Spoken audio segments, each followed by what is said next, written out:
Сайн байцгаана уу? Руна ТV сувгтаа тавтай морилцгаана уу? Өнөөдөр би та бүхэндээ Америкийн нэгдсэн улсад гарсан нэгэн солонгос гэр бүлд тохиолдсон явдлын талаар ярих гад бэлтлээ. 2009 оны 1 сарын 9-ний үүр цайхын өмнөхөн Филадельфи хотын ойролцоох Норт Вэлс гэх газарт амьдардаг 58 настай солонгос гаралтай Америк иргэн Чэ Жом шиг англи нэр нь Роберт гэдэг эхнэр болох 51 настай Женистэйгээ жирийн нэг өдрөө эхлүүлж байсан. Тэд хотын төвд гоо сайхны бүтээгдэхүүний дэлгүүр ажилуулдаг, хөдөлмөрөөр амьдран бизнесэнд амжилттай явсан тул олон өрөөтэй боломжийн сайхан байшинд амьдарцгаадаг байсан. Өглөө эрт ойролцоогоор 5 цаг 10 минутын үед хос хоёр ажилдаа явахын тулд яаран бэлдээд гаражийнхаа хаалгыг нээдэг. Гэвч тэр хаалга онгоох мөчөөс эхлээд тэдний тайван амьдрал нэг мөсөн нуран унсан. Гаражийн үдэнд харанхуйд нуугдсан хоёр дээрэмчин байжсэн. Тэд шууд л дайран орж ирээд хосын дээр буу тулган нэг нь Робертыг хүчээр чирж гаргаад нударгаараа түүнийг балбаж эхэлсэн. Нөгөөх нь Женисийг сүрдүүлж ам ба гарыг нь скотчоор боосон. Роберт тэмцэлдэн эсэргүүцэж та нар яагаад ингэж байгаа юм бэ гэж ойрлсон ч дээрэмчид бүр илүү тогшорч түүнийг ч мөн скотчоор орон хүлсэн. Тэд энэ айл мөнгөтэйг урдчлан мэдээд орж ирсэн нь илтээсэн. Тэд Женист сейфэнд байгаа бүх мөнгөө гарга гэж шаардсанаар түүнийг гэрлүү хүчээр чирэн оруулсан. Гэвч Женис манад сейф байхгүй гэж хэлээд оронд нь төрөвчөнд байгаа мөнгө үнэт эдлэлгээд байгаа бүх зүйлээгээ түүнд гарган өгөөд амьд үлдээхийг уйлангуйдаг. Роберт тэмцэд Женис орилж байхад гэрт өөр хүмүүс байсан. Тэнд насанд хүрсэн хоёр хүүхэдтэйгээ хамт амьдарцгаадаг байсан. 23 настай охин нь 29 настай хүүн. Охин нь гаднаас сонсогдох ээжийнхээ уйлах чимээнээр сэрж болгоомжлон өрөөнийхөө хаалгыг онгойлгох мөчөд буу түүний толгой руу чиглэдэг. Дээрэмчин охины өрөөний үүд хүртэл ирчихсэн байсан гэсэн үг.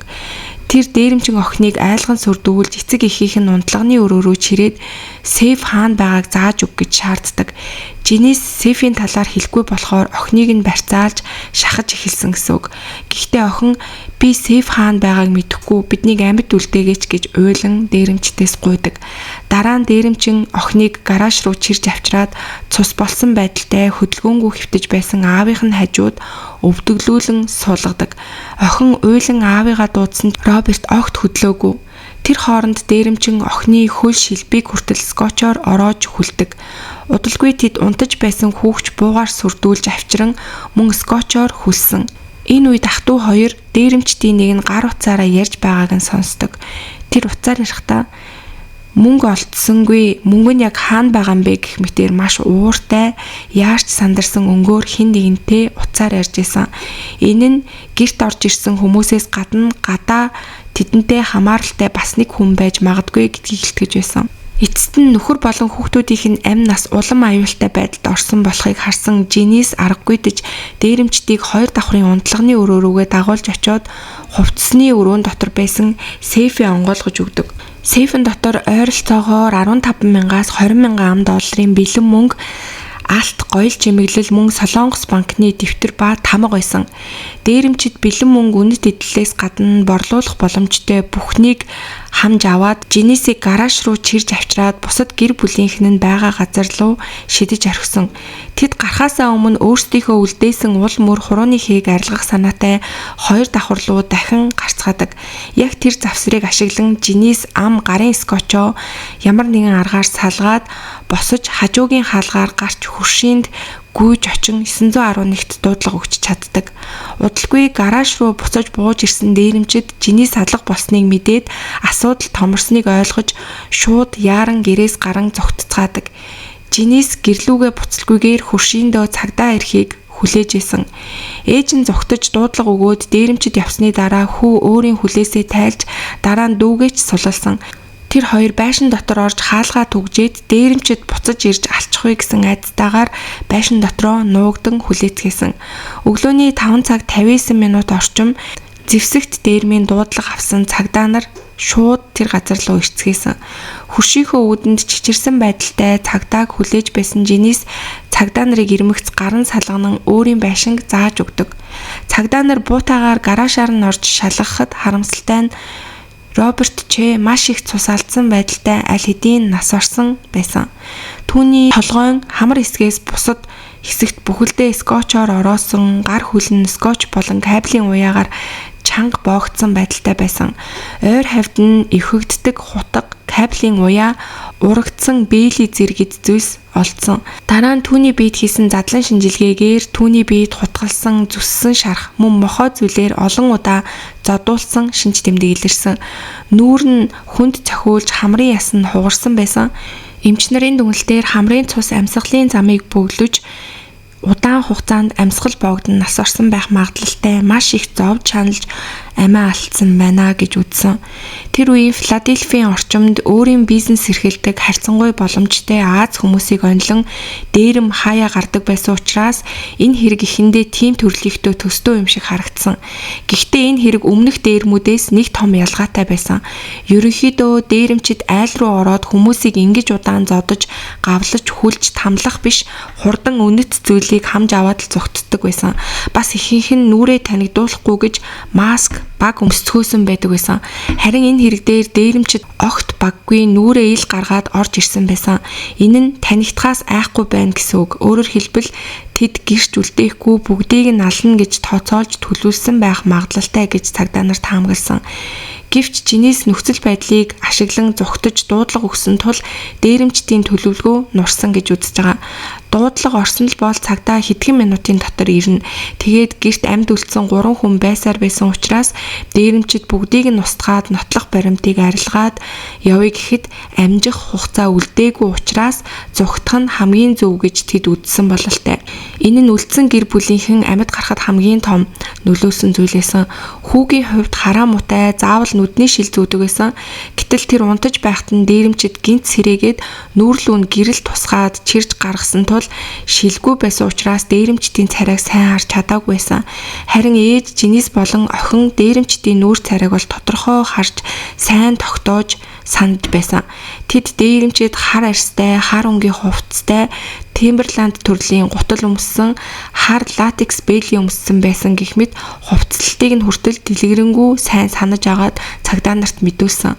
Мөн хөршин үүрээр мөнгөлөг өнгийн SUV болон цагаан өнгийн суудлын машин маш хурдтайгаар гудамжаар гарч явж байгааг харсан гэж мэдүүлдэг. Эдгээр мэдээлэлээр үндэслэн сэжигтнүүдийн хөрөг зургийг гаргаж орон нутгийн хэвлэлээр тараадаг. Гэр бүлийнхэн нь бид нүрийг нь тод харсан болохоор дээрэмчид буцаж ирж биднийг алах байх гэж маш их айж хэлцгээсэн. Гэртээ байлаач гэсэндээ гэртээ байгаа мэдрэмж төрөхгүй байнга айцтай сандарч байцгааж исэн. Цагдаа нар гэр бүлийн аюулгүй байдлыг хангахын тулд эргүүл хамгаалалтыг нэмэгдүүлж мөрдөн шалгах ажиллагаагаа өргөжүүлсэн. Хүүхдүүд мөрдөн байцаалтанд туслахын тулд эцэг эхийнхээ танилуудын холбоо барих мэдээллийг цагдаад өгсөн. Цагдаа нар мөнгийг нь хаанаас олох юм бэ гэж уцаар ярьж байсан талаар гэр бүлийн мэдүүлгийг нь үндэслэн тухайн цагийн хүрээнд Чегийн гэр орчмоос уцаар ярьсан байх магадлалтай бүх холбооны бүртгэлийг шалгаж эхэлдэг. Тэгээд нэг сэжигтэй дугаарыг олсон. Гэхдээ тэр дугаар нь хүний нэр дээр бүртгэлтэй энгийн утас биш, гэмт хэрэгт түгээмэл хэрэглэгддэг урьдчилсан төлбөрт дугаар байсан. Гэхдээ мөрдөн ажиллагаа энд зогсоогүй. Тэр сэжигтэй дугаар Чегийн гэр бүлээс өгсөн танилуудын жагсаалтанд байсан нэг дугаартай маш олон удаа холбогдож ярьсан болох нь илэрдэг. Өөрөөр хэлбэл Чегийн танил хүрээний хэн нэгэн дээрэмчдтэй холбоотой байсан. Эсвэл дээрэмчдийг хөлсөлсөн, дор хаяж хамтран ажилласан байх боломжтой гэдг нь илэрсэн байна. Тэр танил нь хэн байсан бэ гэж шалгаж үзэхэд байнга холбоо барьж байсан дугаар нь Женисийн 25 настай хамаатны дүү Анжело Шиний дугаар байсан.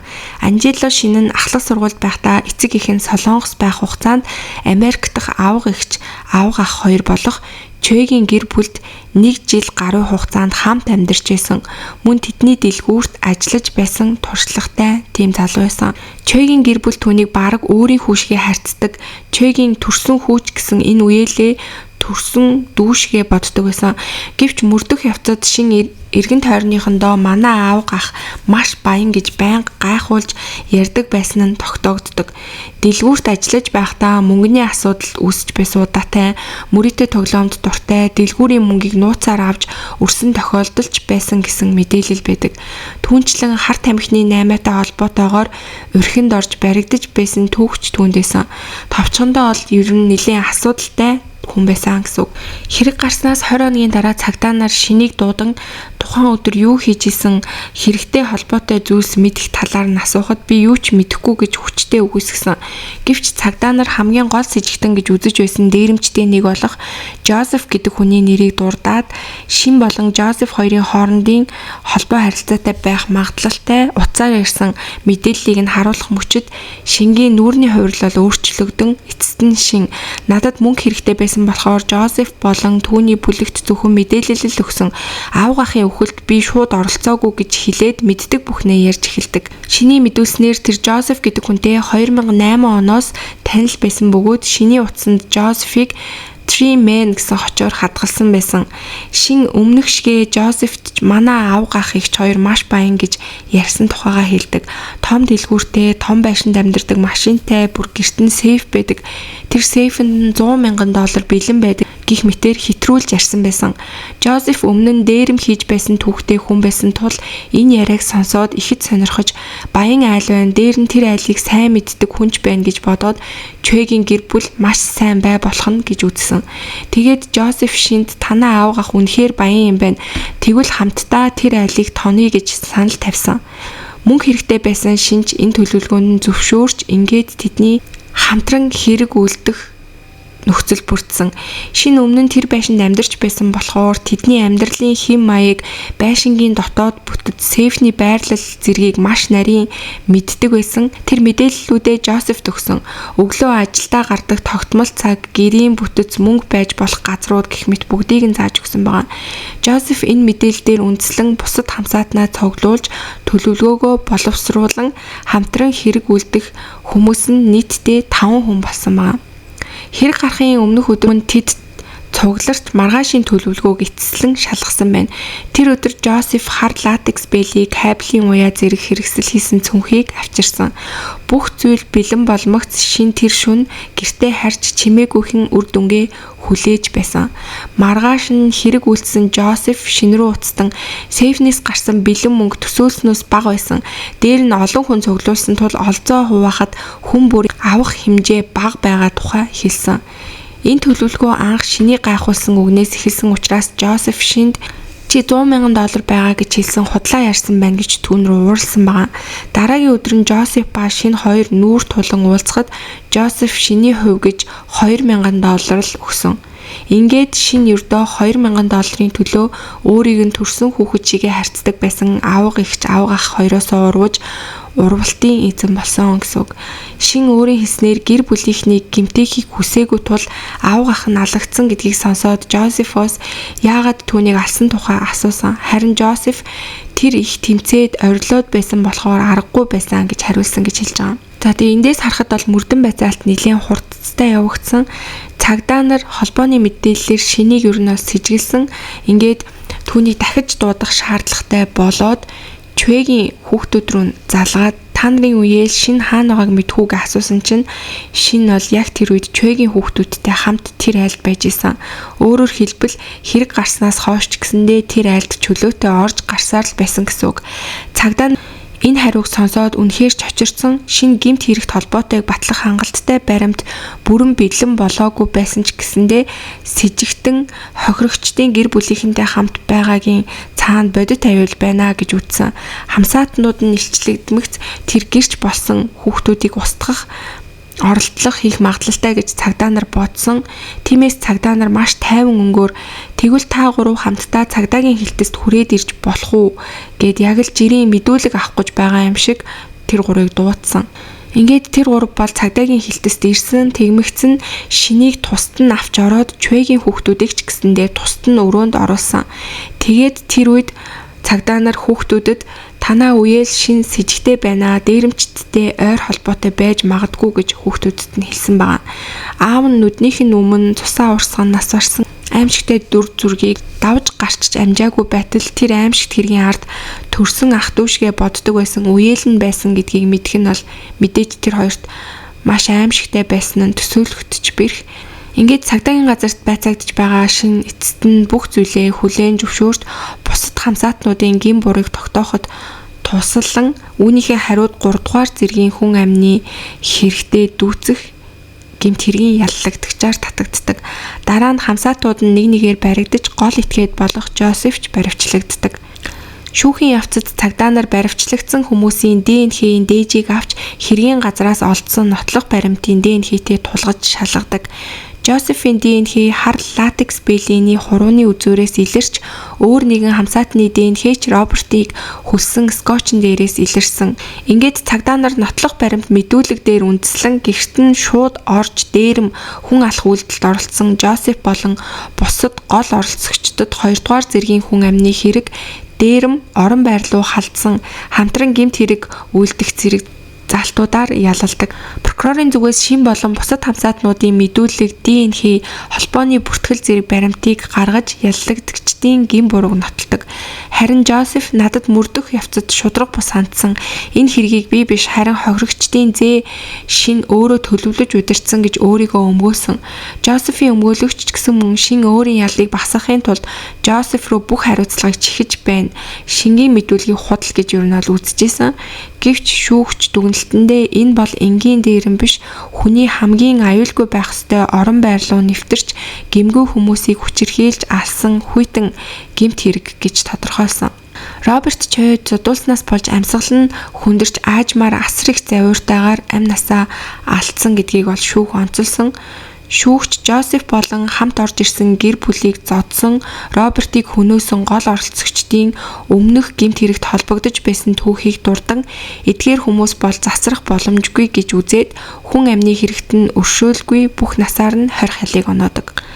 Харин гэр бүлээсээ урвсан шинд 20-40 жилийн 20 халыг оноодсон байгаа. Тэр шүүх хурал дээр үеэлүүдийнхээ өөрөөр хэлбэл хохирогчдын хүүхдүүдийн өмнө би түүний өхөлд нөлөөлсөн гэдэгтээ өөртөө маш их гэмшиж байна. Би тэдний амьдралыг үрд үгүй хийсэн. Нэг өдөр та нар намайг уучлаасай гэж чин сэтгэлээсээ хүсэж байна. Би үүнийг хүлээх эрхгүй гэдгээ мэдэж байна гэж хэлсэн. Гэхдээ 20-40 жилийн ялыг бол хүнд байна гэж үзээд давж заалтсан. Гэхдээ түүнд бол давж заалтсан ч гэсэндээ ялыг нь хэвээр үлдээж 20-40 жилийн ялаар нь үлдээсэн байгаа. Амиа алдсан Роберт Чойд 1950-аад онд Солонгосын ядуу айлд төрж хэдхэн $100 Америкт ирээд гэр бүлээ зохиож бизнесээ босгон Америк мөрөөдлөө биелүүлсэн хүн байсан. Тэр бүр гоо сайхны бүтээгдэхүүний ханган нийлүүлэгчдийн холбооны удирдах албыг хашиж байсан хүн байна. Тиймээс түүний дээрэм дөртөн амиа алдсан хэрэг 2009 оны ихээр Филадельфийн Солонгос цагаачдын нийгэмлэгийг донслогсон. Түүн дээр хамгийн их цочирдсан нь хэргийн ард түүний өөрийнх нь зээх хүүшин холбоотой байсан гэдэг нь бол хүмүүсийг маш их цочирдуулсан. Эцэст нь авга ах эгч хоёр нь хүүшгээ өсгөж байсан тэдний итгэлийг шин ердөө $2,000 төлөө зарсан ба. За тэгээ одоогийн байдлаар болохоор шин бол шоронгоос суллагдаагүй байгаа. Гэхдээ яг хизээ суллагдах нь бол тодорхойгүй байгаа юм билээ. Хэрвээ суллагдах юм бол мэдээж бас амьдралаа үргэлжлүүлээд явах бах. Гэхдээ хамаатан садан солонгосчууд бол түүнийг мэдж байгаа учраас тэгээ яаж харьцах нь бол ойлгомжтой байх гэж бодож байна. За тэгээд өнөөдрийн та бүхэнд бэлтгэж хүргэсэн хэрэг маань энэ түрээд өндөрлж байна. Тэгээд та бүхэн энэ хэргийг сонсоод өөрт төрсэн сэтгэлдүүдээ комент хэсэгт бичиж хуваалцсан. Сувг дээрээ мөн лайк, subscribe дарахаа битгий мартаарай. За тэгээд бүгдээрээ удахгүй дараагийнхаа дугаараар урдахгүй уулзцгаая.